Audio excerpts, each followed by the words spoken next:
그래서 남편이 밖에서 나갔다 오면 오늘 그리스도 은혜로 밖에서 어떻게 생활하는지 좀 물어보시고, 또 집에서 있었던 아내를 보면서 오늘 집에서 일어났던 일 가운데 하나님의 그리스도 은혜가 당신한테 어떻게 나타냈어? 뭐 드라마보다도 어떤 은혜를 받았어? 뭐 이런 얘기를 해야 되는 것이죠. 우리 오늘 로마서 16장 1절부터 16절까지 우리 함께 보시도록 하겠습니다. 우리 같이 저와 여러분 교독하기로 하겠습니다. 내가 갱그레아 교회 일꾼으로 있는 우리 자매 베베를, 사도 바울이 이제 오늘 로마서를 마감하면서 수많은 이름들을 지금 부르고 있습니다. 그 이름들은 자신에게 소중한 사람들, 동역자, 또 복음을 위해서 함께 애쓰고 헌신한 사람들의 그 이름을 겸손한 마음으로, 또 당연한 게 아니라 정말 이들이 없었으면 하나님의 일이 이루어지지 않았습니다 라는 그 하나님의 일하심의 귀한 도구들로 쭉 이름들을 나열하고 있었습니다. 그러게요. 제가 여러분들 없으면 어떻게 이 자리에 섰어요? 이 자리에 여러분들이 없었으면 교회가 이렇게 어떻게 서갈 수 있었어요? 라는 그런 감사한 마음들이 사도 바울이 이 고백한 이름들을 떠올리면서 저 역시도 여러분 한 사람 한 사람들의 이름을 떠올리면서 말씀을 준비했습니다. 16장에서만 약 33명의 이름이 불려지고 있습니다. 그렇기 때문에 우리가 뭐 이름만 이렇게 나와 하면서 불필요한 장이라고 인식을 갖기 쉬운데 그렇지 않습니다. 이름엔 참 많은 것들이 담겨져 있습니다. 그동안 사도 바울이 전해진 복음이 로마서를 통해서 이제 로마 교회에게 전달된 그 내용의 핵심은 뭐였습니까? 바로 이런 거죠. 나는 복음을 부끄러워하지 않습니다. 그것은 이 복음이 유대인들로부터 시작해서 이방인들에게까지, 여러분에게까지 모든 믿는 사람을 구원에 이르게 하는 하나님의 능력이기 때문에 그렇습니다. 이 하나님의 능력 되심을 통해서 복음이 들어간 여러분들이 얼마나 귀한지 모르겠습니다. 이런 마음이죠. 말하자면 복음을 통해서 구원하심에 있어서는 차별이 없다. 우리는 세상에 살면서 참 차별을 많이 당하잖아요. 그죠? 그래서 편견과 차별을 통해서 내가 세상으로부터 어떤 불이익을 받고 좌절을 느끼지만 복음을 통한 구원하심에는 그런 일이 있을 수 없다. 그래서 인종적, 신분의 지위와 또 나이 많고 여분, 또 성별 이런 차별 없이 하나님의 사랑을 잘 나타내지고 있는 그 복음을 전하게 되었다라고 얘기하고 있습니다. 그래서 사도 바울은 하나님으로부터 오는 의는 예수 그리스도를 믿는 믿음을 통해서 옵니다.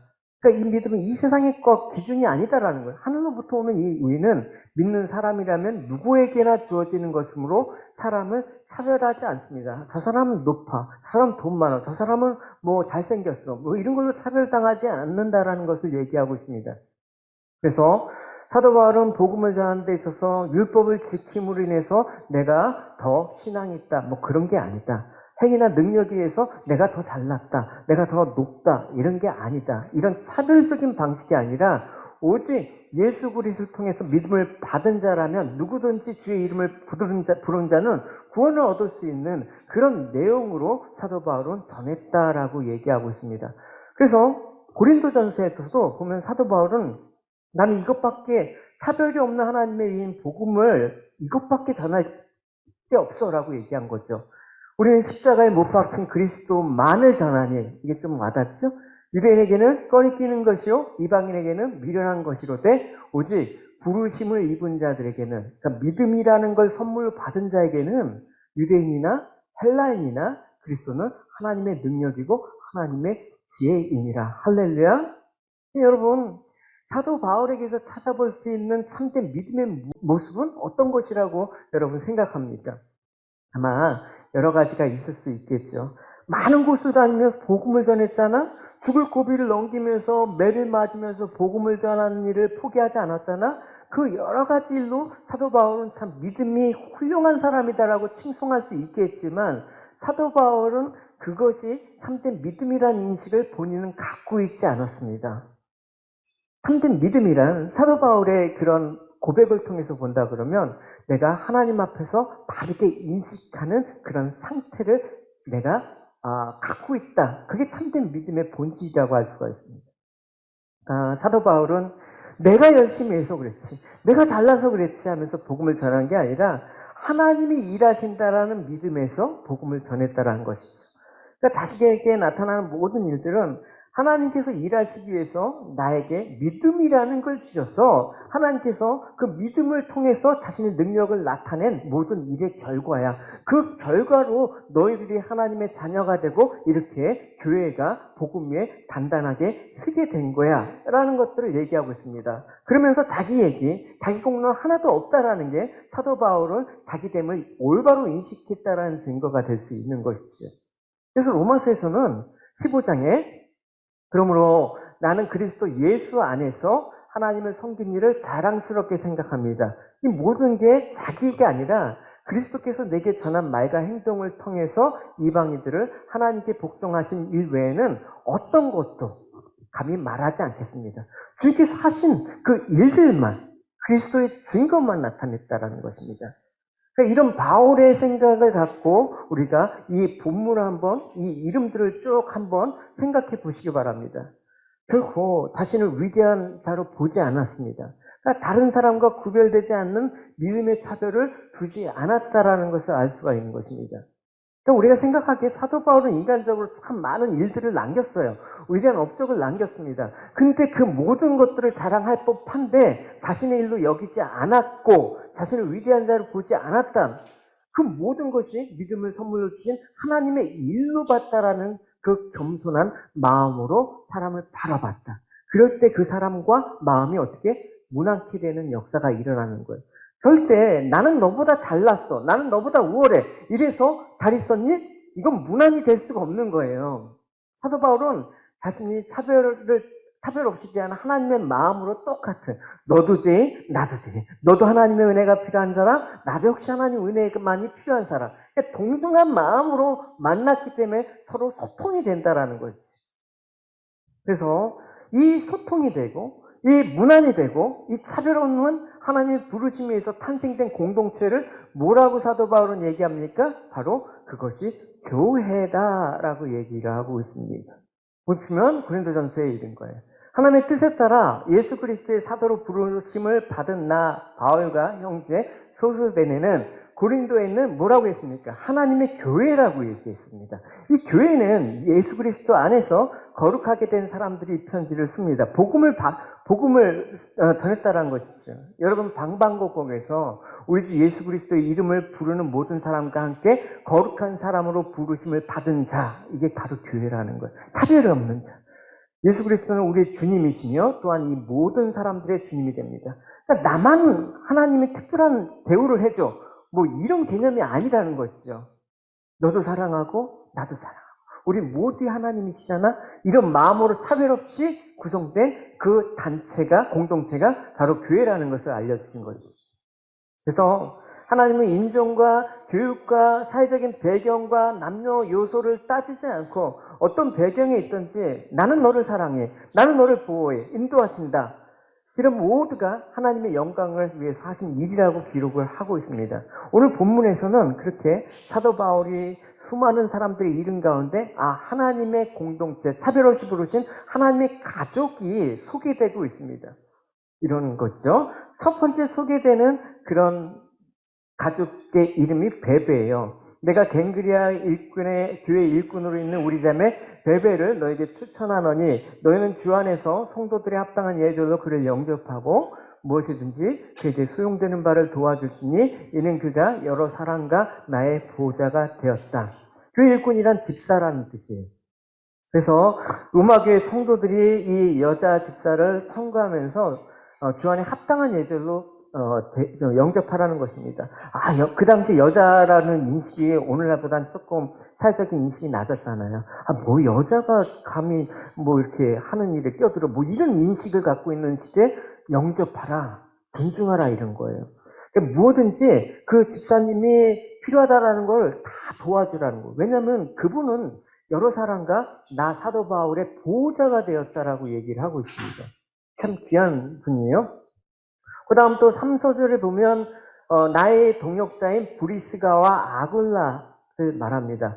네, 같이 읽어볼게요. 너희는 그리스도 안에서 나의 동역자인 브리스가와 아굴라에게 문안하라. 그들은 내 목숨을 위하여 자기의 목까지 내어놓으니 나뿐만 아니라 이방인의 모든 교회 그들에게도 감사합니다. 그 사람들은 나의 동역자라고 얘기했습니다. 그냥 단순히 동역자가 아니라 그들은 나를 위해서 목이라도 내놓았다. 이 말 한마디에 뭐 할 말이 없는 거죠. 나를 위해서 목을 내놓는 사람한테 그 평가가 따로 있겠습니까? 그런 사람이에요. 또 5절에 보면 에베네도라는 사람이 나와 있습니다. 그에게 무난한 이유는 그는 아시아에서 그리스도께 처음 맺은 열매다라고 얘기합니다. 이 처음 열매라는 게 뭐냐면 사도 바울이 3차 전도 여행 중에 에베소에서 사역을 했는데 그 사역 가운데 터친다였던 목회자들은 이 심정을 알 거예요. 교회를 개척하고 얘기하는데 누구 한 사람, 그 한 사람이 교회 예배 드리러 왔는데 그 한 사람은 진짜 얼마나 귀합니까? 천하를 얻은 느낌이에요. 그죠? 점점점 교회가 커지고 사람이 많아지면 무뎌지는 그런 안타까움도 있지만 그 첫 사람을 잊을 수가 없는 거예요. 바로 이 에베네도가 사도 바울에게 있어서는 첫 사역의 열매라는 얘기예요. 다음 6절에 또 마리아가 나옵니다. 너희를 위해서 많이 수고한 마리아에게 무난하다라고 얘기했는데 마리아는 마가의 어머니예요. 마리아가 이제 집이 있었는데 예루살렘 남쪽에 집이 좀 되게 커요. 사도행전 1장의 기록에 참재 보면 그곳에서 120명의 문도가 모여서 함께 기도했다고 나오지 않습니까? 그러니까 그 넓은 집에서 뭘 위해서 제공했냐면 교회를 위해서. 초대교회는 가정교회 형태가 많았단 말입니다. 그래서 그곳을 교회 장소로 기꺼이 내준 그 마리아에게 무난하다라고 얘기를 하고 있습니다. 이것도 저한테는 되게 와닿아요. 저희가 거의 버우드에서 10년 넘게 있었을 때 계속 홀에서 주일날 예배도 있지만 주중 모든 모임은 저희 그 하우스를 얻어갖고 그 거실에서도 드리고 또 가가지를 개조해갖고 거기서 들었습니다. 근데 아이들은 아직 그걸 기억해. 그 가라지에서 막 그 예배 드린 거 그때 너무 행복했다 그러고 얘기해. 특별히 이제 아린이가 얘기를 저한테 종종 해요. 그래서 이렇게 세대 교회를 위해서 기꺼이 자기의 사는 집을 내준 마리아를 또 얘기하고 있습니다. 또 7절에 이제 이 둘은 부부로 추정되고 있습니다. 안드로니아하고 유니아가 나오는데 이 사람은 나와 함께 갇혔다라는 거예요. 사도 바울이 옥중서신 많이 쓰지 않았습니까? 감옥에 많이 갇혀 있었을 때 같이 감옥 생활을 했던 사람이라는 거예요. 사도 바울을 돕다가 자기도 그 복음에 피해 그 전하다가 누명을 쓰게 되고 핍박을 받게 되니까 같이 감옥. 그러니까 감방동기가 또 얼마나 소중해요, 여러분. 그러니까 나와 함께 갇힌 자. 그러니까 이들은 먼저 사실은 사도 바울보다 먼저 주님을 알았던 사람이에요. 사도 바울이 사역을 하는데 있어서 먼저 이전에 사도들을 많이 도왔다 보니까 사도 바울이 뭐가 힘든지 또 뭐를 위해서 자기들이 도와야 될지 너무나 잘 안 거야, 경험이. 사도 바울이 처음에 사역을 할 때 많이 애쓴 이 부부가 있어요. 안드로니아, 유니아. 소개하고 있습니다. 8절 이하 쭉 보시면 크고 작은 일에 그를 도운 사람들이 일일이 소개되고 있습니다. 보시면 이름만 열거하지 않고 다 주 안에서 내 사랑하는, 짧지만 너무나 사실 느낄 수 있는 사도 바울의 마음이에요.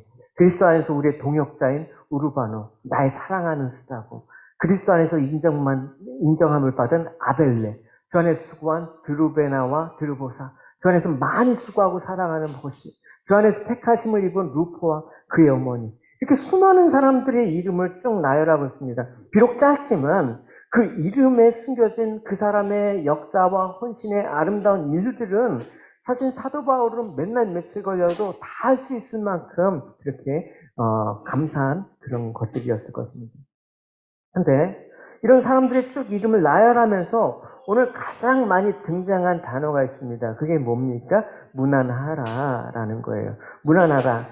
단지 그냥 그리스하다는 그 의미보단 조금 더 많은 의미를 담고 있는 단어가 바로 무난하다예요. 그 구절마다 사실 반복되고 있었습니다. 이 무난하다라는 헬라 아스파스마이라가 뭐냐면 팔을 접어서 포용하다라는 거예요. 그러니까 그냥 단순한 문화 인사가 아니라 서로 정말 보고 싶은 간절함, 또 기대감, 그 기쁨으로 정말 한 아버지를 모신 가족으로서의 친밀함과 사랑을 나누는 방편이 바로 아스파드마이라는 이야기예요. 그래서 사도 바울은 이런 그 간절함으로 만나는 이 교회는 바로 이런 곳이라고 얘기했어요. 이 집은 살아계신 하나님의 교회이고 진리의 터고 기둥이다. 그러니까 교회는 우주적인 교회예요, 사실. 보편적인 교회예요. 그 말은 뭐냐면 교회는 인종과 성별과 남녀노소의 차별이 없는 우주적인 한 가족 공동체라는 것을 얘기하고 있는 것입니다. 그러면 이 가족 공동체에서 강조되는 그 우리의 성도로서의 모습은 뭐다? 무난하다라는 모습으로 나타낸다라는 것입니다. 그것들이 사도 바울이 교회를 향한 가득한 열망이기도 해요. 그래서 이 16절 오늘 본문 마지막 절은 너희가 거룩한 입맞춤으로 서로 무난하라. 그리스도의 모든 교회가 다 너에게 무난하느니라 라고 얘기합니다. 그러니까 문자 그대로 초대교회 모든 그리스도인들은 서로 입맞추고 무난하며 그 사랑을 나눴습니다. 교회 안에 사랑의 교제가 있으면 그 교회는 생동감이 넘쳐요. 냉랭하잖아요. 예? 서로 상견 안 하고 서로 간섭 안 하고 그냥 내 신앙만 지키면서 나만 예배 드리면 되지. 이러면 교회가 생동감이 없지 않습니까? 교제를 잃어버리면 복음의 능력이 나타날 수가 없는 것이죠. 그래서 교회가 교회되기 위해서는 성도의 교제가 아름답고 견고하고 영광스럽게 지켜져야 되는 것입니다. 그래서 오늘 본문에서 사도 바울이 주 안에 수고한 동역자들에게 무난하라. 그 무난의 내용은 가족으로서 한 공동체, 그리스도 안의 가족으로서 서로를 의지하고 그리워하고 또 기대하는 관계라는 것을 얘기하고 싶은 거예요. 여러분, 긴 시간 동안 만나지 못한 가족이 얼마나 여러분 소중합니까? 한 주일 동안 사랑하는 지체들 일주일에 한 번 보는데 여러분 얼마나 소중합니까? 어떻게 보면 여러분 가까운 친척보다 여러분 먼 친척보다도 우리가 만나는 횟수가 더 많을 거예요. 사실 명절 때나 1년에 한두 번 볼 법한 친척들도 많이 있지 않습니까? 근데 저는 그래도 일주일에 한 번씩 이렇게 봐서 장시간 동안 뭐 잠깐 차 마시고 헤어지는 그게 아니라 같이 말씀 듣고 여러분의 삶들을 나누고 밥도 먹고 뭐 이게 사실은 긴 시간을 보면 적은 게 아닙니다. 그래서 우리가 한 번도 사도 바울은 얼굴은 비록 보지 못하고 만나지 못하지만 이들 모두 교회를 온전하게 세우기 위해서 각자 인사를 갖고 그들이 받은 은혜를 함께 나눔으로써 서로를 보고 싶어하는 그 마음들 나누는 그런 심정으로 오늘 본문에 반영하고 있습니다. 그래서 그들에게 만나고 싶은 이유는 그거예요. 너희가 어떤 형편에 있었던지 그 형편에서 너희들이 어떻게 그리스도의 은혜로 살아왔는가 그게 궁금한 거예요. 여러분 사실 우리가 한 주일 동안 그리스도의 은혜와 하나님의 일하심 속에 우리가 어떻게 죄와 싸우고 은혜 가운데 승리했나 이 소식이 안 들어가면 우리 삶들은 되게 밋밋할 거예요, 여러분. 그죠? 그래서 의외로 여러분 부부끼리 얘기를 많이 안 하더라고요. 많이 하세요. 어떻게? 평생 얼굴도 보는데 얼굴 보는 사람한테 얘기를 어떻게 해야 돼요? 그리스도의 은혜로. 그래서 남편이 밖에서 나갔다 오면 오늘 그리스도 은혜로 밖에서 어떻게 생활하는지 좀 물어보시고 또 집에서 있었던 아내를 보면서 오늘 집에서 일어났던 일 가운데 하나님의 그리스도 은혜가 당신한테 어떻게 나타냈어? 뭐 드라마보다도 어떤 은혜를 받았어? 뭐 이런 얘기를 해야 되는 것이죠. 그래서 그게 무난 인사가 되는 것입니다. 그리스도와의 삶이 당신에게 어떻게 연결이 되었는지 그걸 나누는 게 무난하다라는 것입니다. 우리가 인사를 해요. 명절이나 연말 연시가 되면 대부분 사람들이 서로 무난 인사를 하죠. 한 해 동안 베풀어 주신 은혜 감사합니다 하면서 스승님께, 부모님께, 직장의 상사나 동료 후배들, 또 아는 이웃 친척 인사를 합니다. 근데 그 인사가 사실 공평하지가 않아요. 어떤 사람은 그냥 형식적으로 뭐 문자 메시지 하나로 인사를 때우는 경우가 있고 어떤 사람은 그런 정도가 아니야. 내가 직접 찾아뵙고 감사하고 내가 좀 귀한 선물도 드리고 싶은 그런 사람도 있어. 근데 왜 차별이 되는 거예요? 나하고 이해관계가 깊은 사람은 차별이 되는 거예요. 세상은 그렇게 되는 거예요. 그러니까 그 사랑과 사귐을 통해서 나한테 무슨 덕이 있나? 그래서 나한테 이익이 되면 좀 가깝게 지내야지. 이게 나는 차별을 안 해. 뭐 인종차별 이런 거 안 해. 그게 아니라 우리는 차별에 너무나 익숙한 사람이에요. 예, 사실. 그 차별이 익숙한 때 세상이 말하는 인권이나 뭐 노동, 뭐 찬학, 이런 거창한 게 아닐 뿐이지, 사실 차별이 우리 안에 너무나 많이 자리 잡고 있어요. 그러면 그 차별의 근거는 뭐냐? 저 사람과 나랑 사귀었을 때, 어때? 나한테 무슨 이익이 있는가? 이게 사실 기준이 된다. 사람 만나서 나한테 도움이 안 돼. 이러면 차별이 되는 거, 만나지 않는 거예요. 근데 한번 여기서 보십시오. 사도 바울, 여러분 사도 바울과 사귀면 어떤 유익이 있을 것 같아요? 야, 그래서 사도 바울 하면 대단한 사람 아니야? 이름 있는 사람이잖아. 저 사도 바울하고 친한 사귐이 있으면 나한테 뭔가 도움이 돼. 이런 마음으로 사도 바울과 이렇게 친밀하게 사귀었을까요? 그렇지 않았어요. 한번 보십시오. 사도 바울은 어떤 사람이었길래 사람들과 이렇게 사귐이 있었나? 내 생각에는 하나님께서 우리 사도들을 마치 사형 선고를 받은 사람처럼 맨 꼴찌에 내놓은 것 같습니다. 그래서 우리는 세상과 천사와 사람들에게 구경거리가 되었습니다. 우리는 그리스도를 위하여 어리석은 사람이 되었습니다. 여러분은 그리스도 안에서 지혜로운 사람이 되었습니다. 우리는 약하지만 여러분은 강합니다. 여러분은 존경을 받으나 우리는 멸시를 받습니다. 지금 이 순간까지 우리는 굶주리고 목마르고 헐벗고 매맞고 집 없이 떠돌아다니면서 우리의 손으로 힘써서 일하였습니다. 우리는 저주를 받지만 축복해주고 핍박을 당하고 참고 인내하며 모욕을 당해도 다정한 말로 대답했습니다. 바로 이 순간까지 우리는 세상의 쓰레기와 만물의 찌꺼기가 되었습니다. 이런 사도 바울하고 사귀면 뭐가 유익이에요? 같이 취급받는 거예요. 사도 바울하고 친하면 쓰레기 취급받고 나도 배설물 취급을 받게 되는 거예요. 그러니까 사도 바울과 가까이 사귀고 싶은 사람은 어떻게 합니까? 이런 취급을 받아도 나는 당신하고 교제하는 게 좋습니다 하는 사람만 사귀게 되는 거예요. 세상은 이렇지가 않잖아요. 저 사람 싸움은 나도 똑같은 취급을 받는데 세상에서 저런 취급을 받는 사람하고 나도 받은다 그러면 누가 사귀겠냐고요. 그러니까 사도 바울과 세상의 방식과 삶의 그런 기준으로 차별이 익숙한 사람과의 관계가 좋을 수가 없는 것이지. 결국 이런 사도 바울의 모습과 이 가까이 간 사람들은 어떤 일 때문에 그런 겁니까? 그리스도와 사귐이 있었기 때문에, 그 그리스도의 은혜가 있었기 때문에 사도 바울의 이런 모습을 통해서 그리스도의 은혜를 발견했기 때문에 가까워지게 되는 거예요. 보시면 사도 바울은 우리가 보고 들은 것은 여러분에게 말하는 이유는 여러분이 우리와 함께 교제하기를 원하기 때문입니다. 우리가 함께 나누는 교제에 뭐가 있었냐면 하나님 아버지 그리고 그의 아들 예수 그리스도가 함께 가지는 교제. 저 사람을 보니까 예수님의 은혜가 있는 사람이네. 나는 세상에서 어떻게 하든 그 은혜가 있는 사람하고 가까워지길 원해. 그 사람은 어떤 마음일까요? 나도 그리스도의 은혜를 사모하는 사람이라는 거죠. 그러니까 이 마음이 없이는 결코 무난하다라는 것들이 사실은 통용이 될 수가 없는 거예요. 특별히 교회에서는 그렇다라는 거예요. 그래서 이 그리스도와 사귐을 통해서 사도 바울은 그리스도의 은혜가 많은 사람이지. 나는 저 사도와 좀 가까이 지내서 저 사람이 받은 그리스도의 은혜를 나도 좀 본받고 싶다. 나도 좀 그 은혜를 좀 나눠받고 싶다. 이런 마음이 있지 않습니까?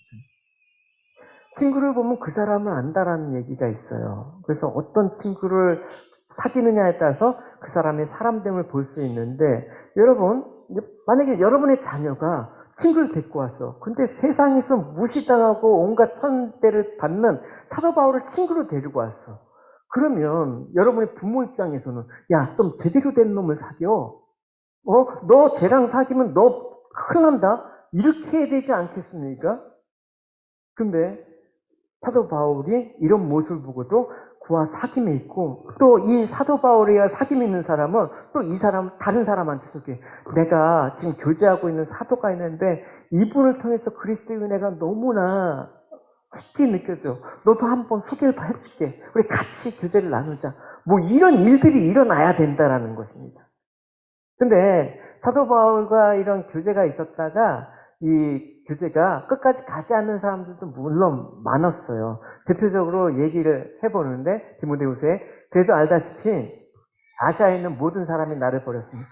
사귀어서 나랑 도움이 안 되거든. 그래서 떠났대라는 거야. 그래서 심지어 부겔로와 허모게네마저 나를 떠났습니다. 정말 이들은 사도 바울을 위해서 정말 헌신했던 사람인 것 같아요. 그럼에도 불구하고 결정적으로 별 볼 일 없다라고 생각하니까 떠나는 거야. 교회를 정말 사랑하고 교회를 정말 지키고 교회를 통해서 하나님의 은혜를 맛보고자 하는 사람은 교회를 떠날 수가 없는 거지. 근데 교회 다녀도 사실 별 볼 일이 없네? 이런 사람은 떠나게 되는 거야. 세상을 떠나게 되는 거야. 그래서 이런 말씀을 보면 사도 바울을 버리고 떠난 사람들. 사도 바울의 마음이 얼마나 여러분 사실은 마음 가운데 그런 아픔이 있었겠습니까? 근데 끝까지 버리지 않고 바울과 함께한 자들은 무엇 때문에 그렇게 됐습니까? 그거는 중요한. 교회를 사도 바울은 그래서 한 몸이라고 얘기했어요. 몸이라는 거는 우리 몸 전체를 하고 우리 한 사람 한 사람 지체를 얘기했죠. 그래서 당신은 나의 몸의 팔, 당신의 팔. 여러분 몸을 생각해봐요. 내가 가는데 갑자기 오른손이 미어졌어. 이거 잘라버리고 갈 수 없잖아요. 나 가면 같이 가야 돼. 얘 또 싫어도. 그래서 또 민서가 오늘 쩔뚝거리면서 교회 나왔어요. 이 오른발이 말을 안 듣잖아요. 이렇게 쩔뚝거리면서. 그럼 이거 불편하니까 잘라서 갈 수가 없는 거야. 얘 쩔뚝거려도 나머지 지체들이 힘을 합쳐서 데리고 와야 돼. 이게 교회라는 거예요. 그래서 교회는 그리스도의 몸이라고 강조하는 거예요. 사도 바울은. 예수 그리스도의 피로 새롭게 창조되어 이제는 너와 나가 될 수 없고 우리라는 공동체가 되었기 때문에 한 몸이 되었기 때문에 더 이상 뛸 수 없다. 그러니까 차별과 그런 편견이 있을 수 없다. 오른손이 미워도 너는 내 몸이지. 너는 미우니까 가져. 이러고 차별할 수가 없는 거예요. 차별 자체가 안 되는 거예요. 몸이라고 생각하기 때문에. 세상 사람들은 혈연이나 또 학연, 지연, 뭐 친미 이런 거에 따라서 서로 모이고 또 흩어지기도 합니다. 근데 교회라는 일체 그런 걸로 모임을 갖는 것이 아니라는 것입니다. 자기 공로가 없기 때문에 사도 바울이 아까 얘기한 것처럼 오직 나도 죄인인데 예수님의 보혈의 공로로 은혜를 받았거든. 더 이상 인간적인 차별은 있을 수가 없어. 왜냐하면 이제 한 몸이 되었기 때문에. 여러분 오늘 본문에 언급된 이름만 보시더라도 이렇게 되어 있어요. 10절에 보면 아리스토블로, 그 다음 11절에 나기수, 또 그 15절에 보면 네레오. 이 사람은 뭐 자세한 그 얘기들은 할 수는 없지만 어쨌든 공통점이 있어요. 이들의 공통점은 로마의 귀족이에요. 그 당시 로마에서도 신분이 높은 사람이었단 말입니다. 근데 희한하게 9절에 보면 우르바노. 이 우르바노는 그 당시 흔한 노예 이름이었어요. 그러니까 어떻게 교회에서 노예와 귀족이 함께 형제 자매로 이름을 부르면서 생활할 수가 있는가? 세상으로 보면 불가능한 일이 교회에서 일어나는 거예요. 이 교회가 가능해요?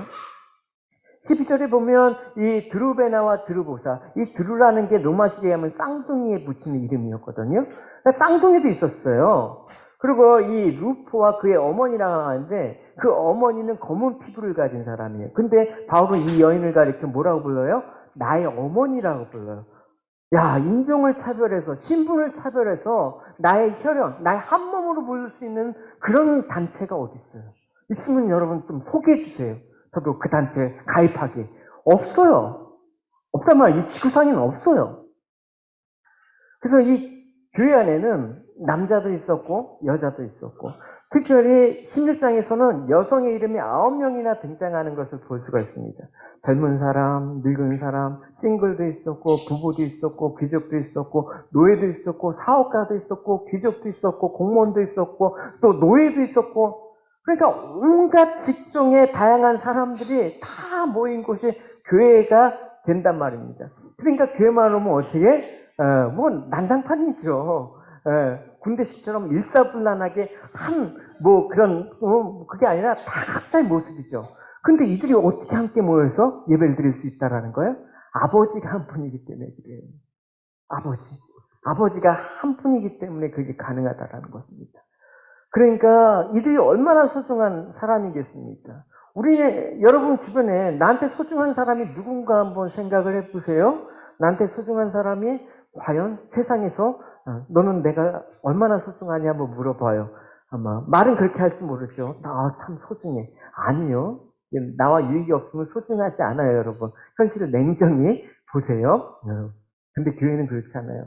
나에게 관계없이 그냥 존재만으로 소중한 사람들이 우리란 말입니다. 그러니까 이렇게 소중한 일꾼들, 바울 자신을 위해서 생명을 내줄 수 있는 소중한 사람들, 이 세상의 가치가 아니라 이 하늘의 가치로 거듭난 이 공동체, 이렇게 공동체에는 부와 권력과 지식의 차이가 다양한 사람들이 함께 모여서 거룩한 공동체가 구성되어 있습니다. 세상에선 불가능한 모습이 교회에 있다라는 거. 그러니까 교회만 오면 신기한 거예요. 우리가 모일 수 있는 것 자체가 신기해요. 여러분, 우리가 얘기해보면 다 다르잖아요. 나와 생각도 맞지가 않아. 취미나 그런 어떤 방향도 다 달라. 근데 어떻게 우리가 예배를 드리지? 불가능한 일이 어떻게 가능하지? 교회이기 때문에 가능해요. 그래서 우리가 성도로 만나는 이 모든 것들은 인간적인 조건을 초월하고 만날 수 있는 것입니다. 왜냐? 그리스도의 희생과 은혜 아래 모였기 때문에 그래요. 예수님의 희생과 은혜는 우리를 동일한 조건으로 만들기 때문에 그래요. 우리가 조건이 동일해지는 경우가 한 가지가 또 있어요. 언제 조건이 동일해집니까? 죽으면 동일해져요. 대통령이 됐든 뭐 노숙자가 됐든 죽으면 똑같이 흙 속에서 들어가서 인부들의 장압발로 그냥 흙에 밟히는 그런 데. 그러니까 똑같아요. 죽는 순간. 그리고 또 언제? 교회에 오는 순간 똑같아요. 왜냐하면 우리의 인식이 다른 거예요. 돈과 지위와 권력과 상관없이 하나님의 은혜와 하나님의 그런 희생 아래는 다 모두가 죄인이라는 동일한 상태가 되기 때문에 똑같은 거예요. 괜히 나은 죄인, 못한 죄인이 어디 있어요. 다 죽을 죄인인데. 그리고 그 죄인이기 때문에 우리가 살기 위해서는 예수 그리스도의 희생과 그 은혜가 또 필요하다. 그러니까 동일한 조건과 동일한 필요가 모인 사람들이기 때문에 우리는 세상적인 기준을 초월할 수가 있게 된 거예요, 비로소. 그래서 오직 믿음으로만 구원을 받아라는 그 사도 바울의 외침이 바로 이 모든 것들을 아우르고 있는 그런 내용이라고 할 수가 있습니다. 그러니까 믿음은 너희들의 조건이나 행위가 아니라 하나님의 일방적으로 주어져서 너희들이 똑같은 그런 죄인인 상태에서 하나님의 자녀가 돼 있는 거야. 그 하나님의 자녀로 모인 교회는 서로가 얼마나 소중한 존재로 인식돼? 너희들은 그래서 그리스도의 몸으로 되었기 때문에 너희들이 귀한 거란다라고 얘기합니다. 그래서 교회는 절대 인간의 위에 세워지는 것이 아니라 그리스도의 희생과 은혜로 세워지는 거예요. 제가 사람의 어떤 모임이나 영향력 있는 사람으로 교회를 세운다고 했으면 아마 애당교회는 있지 않았을 거예요. 일시적으로 그런 유혹들이 많이 왔지만 그게 중요한 게 아니기 때문에. 그게 중요한 게 아니기 때문에. 제가 여러분에게 얘기했지만 교회 그 비자 스폰서도 10만 불을 준다라는 오프를 받았어요. 제가 브로커한테 10만 불. 그래서 한 3만 불은 이제 먼저 교회 구자에 입금하고 나머지는 이제 비자를 내주고 비자가 나오면 나머지 해갖고 10만 불. 그 당시 뭐 교회가 형편이 더 어려웠죠. 10만 불이면 교회를 조금 좀 이렇게 뭐 여러 가지 것들을 필요에 의해서 세우는데 도움이 되지 않을까라는 생각도 가져봤죠. 근데 그게 교회가 아니잖아요. 만약 그걸 제가 오퍼로 억셉트 했으면 저는 이 자리에 없었을 거예요. 틀림없어요. 애당교회에 없었을 거예요. 틀림없어요. 하나님의 은혜로 세워졌기 때문에. 할렐루야. 하나님의 은혜로 세워가는 거예요, 교회는. 그래서 우리가 동일한 조건으로 주님의 희생과 은혜 아래 만났기 때문에 인간의 구별이나 차별이 있을 수가 없다라는 거예요.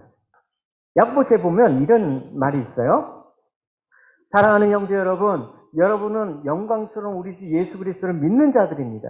그러므로 사람을 차별해서 대하지 말기 바랍니다. 만일 한 사람이 좋은 옷에 금반지를 끼고 교회에 나왔고 또 한 사람은 남난 옷을 입고 교회에 나왔다고 합시다. 그때 옷을 잘 입은 사람에게 이리로 와서 좋은 자리에 앉으십시오 라고 말하고 가난한 사람에게 저기 서 있든지 저 내 발밑에 앉으시오 라고 말한다면 그건 사람이 차별하는 것이 아니고 무엇이겠습니까? 여러분은 그거 악한 생각으로 사람 판단하는 거래요. 절대 그렇게 돼서는 안 됩니다. 형제 자매란 어는 같은 한 자궁에서 태어난 사람을 말하는 거예요. 그러니까 형제자매는 빈부의 기천이 없잖아요. 같은 형제끼리 내가 부자고 너는 가난해. 뭐 이런 거 의미가 있어요? 교회는 그렇다라는 것입니다. 그래서 예수 그리스도를 신랑으로 한 거룩한 신부인 교회를 통해서 물과 성령으로 거듭난 하나님의 자녀는 결코 세상과 같은 방식으로 서로를 판단하거나 차별하는 일이 없다라는 것을 알려주는 거예요. 저는 어떻게 보면 몸이 불편한 사람이나 이런 사람한테 장애자라고 부르는 것도 싫어해요. 장애자라고 부르는 순간 나는 비장애자라는 구분이 되기 때문에 그냥 똑같이 돼요. 그죠? 네, 그러니까 좀 장애자 뭐 이런 말도 하지 마세요. 사실 그냥 동일하게 봐요. 네. 그래서 이런 거죠. 여러분은 그리스도 예수를 믿는 믿음을 통해 하나님의 자녀가 되었습니다. 여러분은 모두 세례를 받아 그리스도와 연합하였으며 그리스도 옷을 삼아 입었습니다. 그리스도 안에서는 유대인이나 그리스인이나 종이나 자유인이나 남자나 여자나 뭐가 없대? 차별이 없대. 여러분은 그리스도 예수 안에서 모두 하나이 돼. 그러니까 교회다움은 무엇으로 증거됩니까? 교회가 그리스도를 바라보고 믿음으로 살아간다는 건 무엇으로 확인됩니까? 이렇게 철저하게 주님 안에서 하나가 된 모습으로 차별이 없는 모습으로 존재해야 된다는 것을 알 수가 있습니다. 뭐 비즈니스 하시는 분들 직원들 데리고 오면 그 직원이 교회에서 사장님 오셨습니까? 사장님 오늘 대표 기도십니까? 이렇게 안 하잖아요. 교회 오는 순간 어떻게? 형제님. 이거 기분 나쁘다라고 얘기하면 여러분 안 되는 거예요. 우리나라 초창기에 우리나라 교회가 세워지는 때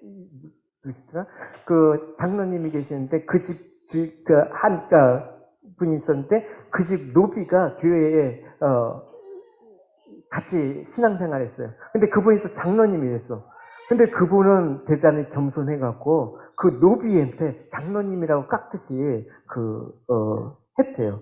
그게 복음의 그런 정신이라고 할 수가 있죠. 그러니까 우리가 교회 생활의 충실을 통해서 뭐 열심을 다해서 그런 것도 우리가 교회의 모습이라고 볼 수 있지만 사도 바울은 로마서에서 그걸 믿음이라고 강조한 적 없습니다. 그게 교회라고 말한 적이 없어요. 뭐냐면 우리 교회는 몸이다 라는 것을 강조하고 있습니다. 사도 바울이 로마서에서 핵심적으로 얘기한 그 교회란 몸이다. 이게 대단히 중요한 거예요. 보시면 로마서 12장에 사람에게 몸이 있고 그 몸에는 많은 지체가 있습니다. 그 지체들이 하는 일마다 각기 다른 것처럼 우리도 여럿이지만 그리스도 안에서 한 몸을 이루었고 한 사람 한 사람이 서로에 대해서 연결이 되어 있다는 것입니다. 그러니까 몸으로 서로 지체로 관계로 모이는 것이 교회예요. 그러니까 너희들이 말하는 믿음은 뭐냐? 우리가 몸으로 하나님이 기뻐하시는 제물로 드려지는 게 교회다. 그러므로 성도 여러분, 나는 하나님의 자비로서 여러분에게 권합니다. 여러분의 몸을 하나님을 기뻐하시게 하는 거룩한 살아있는 제물로 드리십시오. 이것이야말로 여러분이 마땅히 드려야 할 영적 예배입니다. 그러니까 내 몸을 내 것으로 여긴 채 믿음을 생각할 수 없다라는 것. 그리스도를 믿는다면 우리 자신의 몸은 누구의 몸의 일부가 된 거예요? 그리스도의 몸, 지체로서 되는 것이죠. 그러니까 우리 몸이 그리스도의 것이라면 이 몸은 나를 위해서 하는 게 아니라 누구를 위해서 살게 되는 거예요? 그리스도를 위해서 살아가는 것이죠. 그러니까 내 몸이 아닌 그리스도의 몸으로 살아가면 그게 교회인데 교회가 증거되는 모습이 어떻게 되냐? 내 몸이 아니라 이제 내 몸에서 그리스도의 몸으로 지체로 만나는 일이 벌어지는 거예요. 그래서 교회가 증거되는 믿음은 내 자신의 존재성을 그리스도의 몸에 드는 거라는 거 여러분 잊지 마시기 바랍니다. 내 몸이 없다 그러면 어떻게 해? 몸과 몸이 부딪히는 게 없잖아요. 몸과 몸을 서로 비교할 필요가 없잖아요. 내 몸과 네 몸이 따르게 되면 비교하게 되잖아요. 근데 여러분 한 몸에 여러분 누구는 오른팔을, 누구는 왼팔이면 서로가 나는 오른팔이 힘이 세니까 다 달랐어. 난 왼팔은 많은 사고와 창조적인 일을 하니까 우리가 달랐어. 서로 잘날 수 없다라는 거예요. 그러니까 우리가 그리스도의 몸이라고 생각한다 그러면 한 몸이라고 생각한다면 몸에 대해서 부딪히지도 않고 시기하거나 질투하는 일이 없다라는 것입니다. 그래서 그리스도를 위해서 우리가 서로 힘을 합쳐야지 연합하는 관계만 있는 것이 교회 다음이라는 것입니다. 그럴 때 어떤 모습이 나타납니까? 실질적인 모습은 이런 거예요. 어떤 사람이 나는 하나님을 사랑해요 라고 말하면서 그 형제를 미워하면 그는 뭐래요? 거짓말장이 돼. 이는 눈에 보이는 자기 형제도 사랑하지 못하면서 보이지 않는 하나님을 사랑할 수 없기 때문이라고 얘기하고 있습니다. 참 마음에 와닿지 않습니까? 네. 그래서 우리는 이런 가식들 정말 사랑합니다. 형제님 사랑합니다. 사랑합니다. 사랑합니다. 마음에 주님이 없는 상태로 그렇게 얘기해서는 안 된다라는 것이죠. 예, 나는 아무리 주님만 내 마음을 두고 삽니다라고 고백해도 여러분 속에 형제를 생각하는 마음이 없다 그러면 주님을 마음을 두고 있는 게 아니라는 것들이 증거되는 거예요. 그래서 좀 아까 봉구 집사님이 얘기한 것처럼 전화해야지 그러면 이렇게 어떻게 전화해야 되지. 예, 그게 몸을 돌보는 그런 관계. 물론 그게 쉽지가 않아. 쉽지가 않은데 우리가 그런 관계로 모였다라는 거 이제 다시 한번. 그러니까 말씀을 듣고 우리가 이제 다시 한번 그런 마음으로 좀 살았으면 좋겠습니다. 동일하게 예수님을 믿는다고 하면서 이런 문안이 있어야 되는 것입니다. 확인과 교제가 있어야 되는 것. 그러니까 우리 안에 벽은 없는가? 성도가 서로 교통하는 것. 우리가 사도신경으로 서로가 교통하는 것들에 대해서 고백하지 않습니까? 과연 나는 성도와 어떤 교통이 나오는가? 난 사람도 싫어. 부딪히기도 싫어. 나는 그냥 온라인 예배만 들어. 그것도 싫으면 나는 그냥 혼자서 창경책 쓰고 찬송가 부르고 예배 드리는데 그게 예배라고 얘기를 안 해요. 그죠? 예배는 장소와 그런 거 떠나서 아무 때나 드릴 수 있잖아? 그걸 예배라고 안 한다니까? 그걸 교회라고 안 한다니까? 혼자서 신앙생활하는 게 교회가 아니라니까? 사도 바울은 몸에 모여야 된다. 그러니까 사람과 부딪혀야죠. 부딪혀도 내 몸이 아니니까 서로 상처가 안 되는 거지. 그래서 막 예배 끝나면 막 도망가기 바쁘고 축도 끝나면 반이 사라지고 밥 먹자 그러면 나 혼자 혼밥 먹고 이러면 안 되잖아요. 끝까지 난 끝까지 밥 먹고 끝까지 버티라. 밥 다 드시고 가세요. 그러니까 예배 가운데 이런 문안의 말씀을 들었다면 어떻게? 이제 여러분 교제하면서 이런 문안이 몸으로 나와야 되는 거예요. 그게 주님의 사랑을 우리가 말하는 자이기 때문에 그런 것입니다. 그 문안이 어떤 거예요? 세상이나 세상 속의 얘기가 아니죠. 그리스도의 은혜. 우리가 얼마나 지금 큰 은혜를 입고 사는가를 서로 말하는 거예요. 밥 먹으면서. 나 같은 죄인이 용서함을 받아서 주님 앞에 외롭다고 여김을 받았어. 이 모든 일이 어떻게 가능할까? 하면서 나누는 거예요. 네? 이러면서 자식들 키우는 얘기 할 수도 있죠. 근데 이 자식을 키우면서 하나님 아버지의 마음을 내가 어떻게 느꼈는가? 그걸 나눠야 돼. 나누지 말라라는 게 아니에요. 돈을 벌어서 내가 어떻게 돈을 벌었는가, 내가 뭘 해서 돈을 벌었는가, 이게 아니라 내 돈을 버는 가운데 하나님께서 어떤 마음을 주시고 어떻게 하나님께서 이 자리를 내게 세우셨는지 그런 것들을 증거해야지 되는 것이죠. 같은 얘기도 다른 얘기가 될 수 있는 거예요. 그 속에는 그리스도의 은혜가 함께 한 것이냐, 그 은혜와 함께한 여러분들의 삶들을 나눌 때 그게 교제가 되고 그게 문안이 돼야 되는 거예요. 그래서 여러분들한테 물어봤죠. 한 주일 동안 어떻게 살았어요? 좋았어요. 뭐가 좋았어요? 제가 짓궂은 마음으로 계속 꼬리를 물고 싶어요. 어떻게 좋았어요? 그냥 아무 일이, 건강해서. 근데 건강은 누가 주셨어요? 밥 잘 먹고 그래서. 밥 잘 먹는 입맛은 누가 주셨어요? 계속 먹고 싶어요. 그래서 결국 하나님의 은혜죠. 이 고백을 받아내고 싶어요. 그럼 또 안 되잖아요. 짓궂는 거잖아요. 그러니까 여러분 스스로 하나님 은혜 때문에 이렇게 살지요. 그 은혜가 오늘도 일하게 해서 이렇게 교회를 섬길 수 있게 해주신 거죠. 얼마나 좋아요? 이 은혜가 아니면 우리가 무슨 소망을 살겠습니까? 이 은혜가 아니면 이 자식 길러갖고 무슨 소망이 있겠습니까? 이런 거죠. 그러니까 이런 교제 속에서 잘나고 못나고가 무슨 소용이 있냐고요. 네? 시기와 경쟁이 나올 틈도 없죠. 예수 그리스도는 얘기를 하다 보면 시간이 이렇게 갔네? 또 보고 싶어. 이게 교회를 경고케 하는 거예요. 네? 그죠? 경고케 하는 거. 예? 제가 마을장 카톡방에도 묵상을 나누면 대답이 없어. 학부방에 뭐 이렇게 합수하면 대답이 없어. 그럼 그냥 한마디로 하는 거예요. 그게 교제되니까 여러분. 뭐 사랑하고 막 반응하다 뭐 대단하게 뭐 저를 칭송당하고 이런 거 바라지도 않아요. 그냥 교제하는 거잖아요. 그게 여러분 점점점 힘든 세상이 와. 대면하는 걸 너무나 싫어하고 피곤하고 힘들어하는 세상이 와. 그래서 오죽하면 메타버스 세계에서 곡을 끼고 하면서 이렇게 혼자 마약 먹은 사람처럼 그렇게 하지 말라고요. 그냥 하더라도 내가 좀 같은 몸이니까 박인해지고 격려해지고 우리 학생부 예배 가운데 그걸 나눴어요. 보면 너희 삶 가운데 있으면 셀레브레이팅 하라. 하나님께서 너희를 향한 크고 작은 일에 셀레브레이팅 하라. 솔로몬이 왕이 올 때 많은 사람들이 한 것처럼 너는 축복해주라. 그리고 모든 것들이 하나님 계획 안에 있다는 걸 너희들이 발견해라.